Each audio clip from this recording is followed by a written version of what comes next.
Η εικόνα του ονόματος Ferrari. Ονόματα που επικαλούνται εικόνες, ήχους μηχανών και χρώματα αγώνων του παρελθόντος και του παρόντος.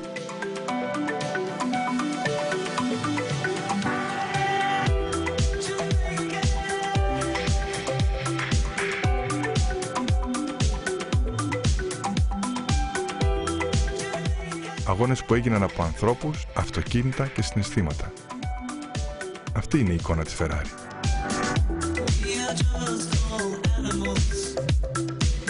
Η εικόνα αυτή γεννήθηκε στις πίσες των αγώνων σε ολόκληρο τον κόσμο και συνεχίζει να εξελίσσεται μέσω των αγώνων ταχύτητας και της μοναδικότητας των αυτοκινήτων.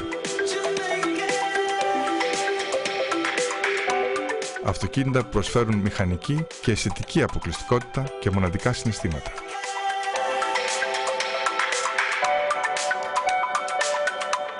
Το ταξίδι μέσα σε μία Ferrari είναι πάντα κάτι ξεχωριστό.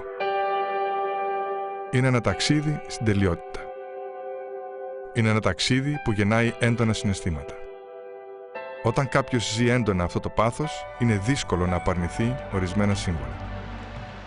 Η Ferrari αποτελεί σύμβολο δύναμης και υπεροχής.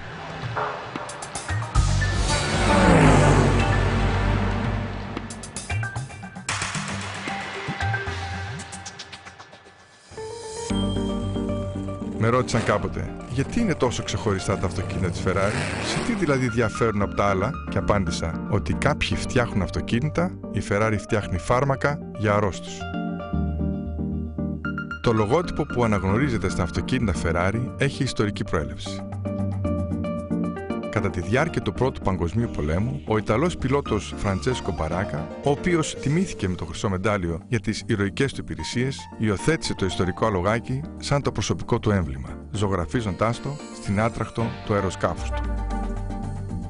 Στο τέλος του πολέμου, οι γονείς του Μπαράκα δώρισαν το έμβλημα αυτό στον φίλο του Έντσο Φεράρι, ο οποίος το τοποθέτησε σε μια κίτρινη ασπίδα που είναι το χρώμα της πόλης της Μόντενα και το χρησιμοποίησε σαν σύμβολο στα αγωνιστικά του αυτοκίνητα. Το τόσο καθιερωμένο κόκκινο της Ferrari ήταν το χρώμα που ορίστηκε από τη Διεθνή Ομοσπονδία Αυτοκινήτων για τα ιταλικά αυτοκίνητα που διαγωνίζονταν στους αγώνες Grand Prix στις αρχές του 20ου αιώνα.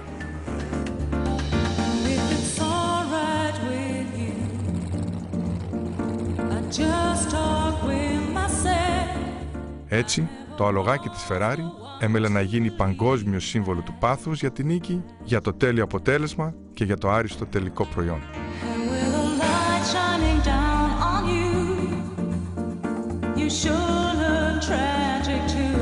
Η καρδιά της Ferrari στην Ελλάδα.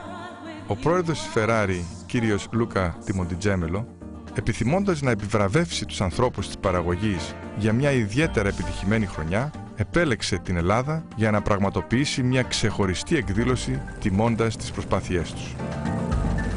Τους υποδέχτηκα στις 9 Δεκάτου 2002. Κατά την άφιξή τους, αποφάσισα να τους χαιρετήσω διαχειραψίας τον κάθε ένα ξεχωριστά. Ο λόγος? Από τα χέρια τους είχαν περάσει εκατοντάδες μηχανές της Ferrari και ήθελα να νιώσω την υποδύναμη, την ισχύ και το πάθος που αισθάνθηκαν την ώρα της δημιουργίας.